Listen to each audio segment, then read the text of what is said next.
natulog ako ng medyo mahaba kagabi. So, thank you. Magbigay lang ako ng update sa inyo sa nangyayari sa taas. Magbigay lang ako ng update sa nangyayari sa taas. So, hindi ko na lang din banggitin yung mga pangalan kasi nag-request din yung mga patients na huwag banggitin yung mga pangalan nila. So, ang isang patient, may clearance na siya. Ang decision niya is umuwi muna sa kaibigan niya. Natatakot siya umuwi sa sarili niyang bahay. So, ang decision niya, pag-discharge niya dito, ay pupunta siya sa kaibigan niya. Doon muna siya titira. And then yung isang patient, waiting siya for discharge. At ang sabi sa kanya ng private doctors niya ay lumipat siya ng hospital. So, yun yung gagawin para sa kanya. Dahil po, bakit ito lumipat? Well, hindi niya nasabi sa akin. Ang nasabi lang niya sa akin ay yun yung gusto ng private doctors niya.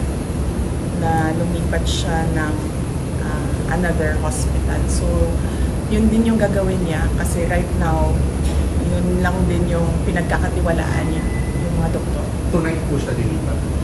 Nag-aantay siya ng kanyang discharge and clearance. Yung contempt order kay Atty. Zaray Canores, dapat kung matatapos yung delay, ano pong balikan? Next time po ba or hindi na nag-lapse na?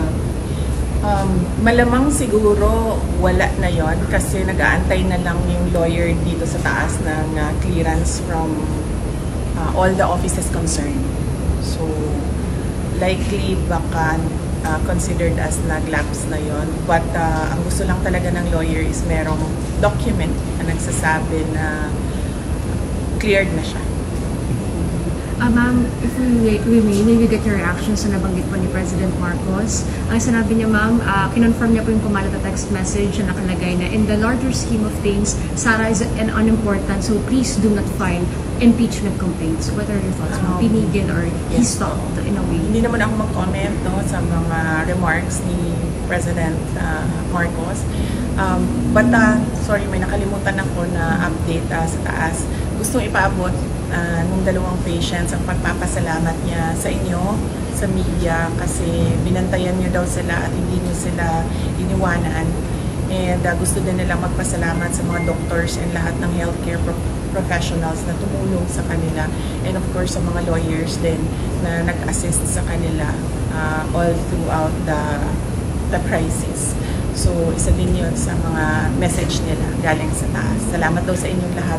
At dahil daw may clearance na, pwede na rin daw, cleared na rin daw kayo from them na umalis or iwanan sila dito. Isa sa kanila lalabas sa public?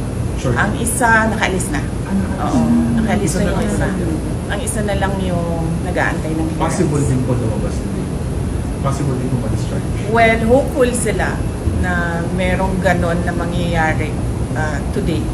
Pero I think meron ng assurance ang lawyers na mangyayari yon ang kanyang clearance and discharge today. So, nagpapasalamat. Kaya nagpadala na rin siya ng pagpapasalamat dito sa media, sa inyong lahat, sa pagbabantay, pagtulong at pagprotekta sa kanila. Sorry, NBI investigation, December 11. Pupunta po kayo? I'll have to run my schedule day by day kasi nagbabago siya ngayon araw-araw dahil bigla na lang may nangyayari na mga bagay kaya hindi ko magawa yung schedule ko ng malayo pa. So, we do it day by day sa ngayon, yung schedule. So, hindi ko pa masagot kung pupunta ako sa December 11. Tsaka, ang isang consideration dyan ay sinusunod ko kung ano yung mga sinasabi ng lawyers sa ngayon. So, ano yung sasabihin or ano yung advice ng lawyers, yun yung gagawin ko. How about the Good Government Hearing Committee? Yes, oo. Nag-express kasi yung isa, dalawa, tatlo. Nag-express yung tatlong mga resource persons from the Office of the Vice President that they really feel safer and medyo kumakalma sila kung nandiyan ako. Ang worry ko lang is right now, wala na kasi kaming chief of staff, affected din yung assistant chief of staff ng office. So ako na lang talaga yung naiwan sa opisina to do everything. And meron ding mga year-end activities ang office. Meron din kaming mga Thanksgiving activities. Meron kaming budget utilization review dahil merong mga budget na kapag hindi nagamit, naglalapse yan by December 31.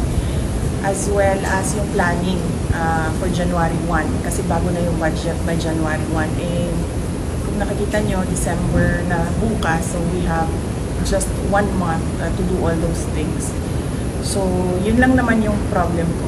Ma'am, yun ko lang din po kayo ng comment regarding po sa sinabi po ni Congressman Jay Cong Hoon po na kung hindi lang daw po kayo maagang nag-ambisyon na mag-presidente, tahimik daw po ang lahat.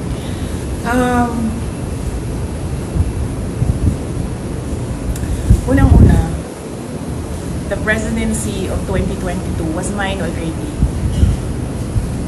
Nanalo na ako sa surveys, lahat ng tao solid na, united na for my candidacy.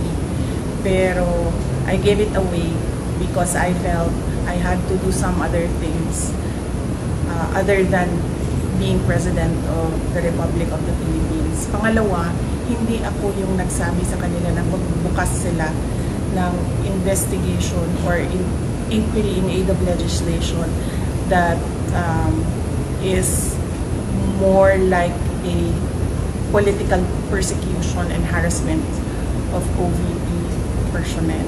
So, wag nila akong i-gaslight into saying na ako ang dahilan ng kaguluhan na ito.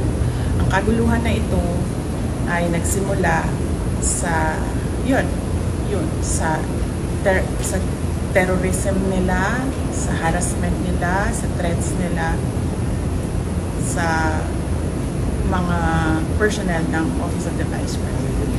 Ma'am, clarification lang po, nag-resign na po ba si Attorney Zulay? Hindi pa siya nag-resign, pero nagsabi siya na mag-i-indefinite leave na siya. So, once ma-cleared siya dito, she will file an indefinite leave from the Office of the Vice President. Sabi ng Presidente, never say never kung mag-reconcile kayong dalawa. Will not comment on the remarks of President Marcos sa ngayon. Thank you. Message na lang sa mga supporters sa Edsa Shrine. Yes, oo. Well, nagpapasalamat din kami sa mga supporters namin sa EDSA Shrine. And syempre yung iba pa na kahit hindi namin supporters ay nagpapalabas ng kanilang saloobin sa mga nangyayari ngayon. Dahil nagbabantay din sila sa mga pasyente natin dito sa Veterans Hospital. And nagpapasalamat din kami sa mga tao na nasa labas ng Veterans Hospital na nagbantay din sa mga pasyente. Malaking tulong yon sa akin, yung media, yung mga tao na nagbabantay. Si Senator Bato de la Rosa na hindi talaga niya iniwanan yung mga pasyente. Si Senator Bongo na nag-substitute sa akin dito. Ang laking tulong nun lahat, ninyong lahat sa akin dahil nakakagalaw ako, nagagawa ko pa rin yung mga iba kong kailangan gawin na mga trabaho. Ma'am, bago lang po ma'am. Ma'am, nag-usap na po ba kayo ni Fair RD lately? Thank you, ma'am.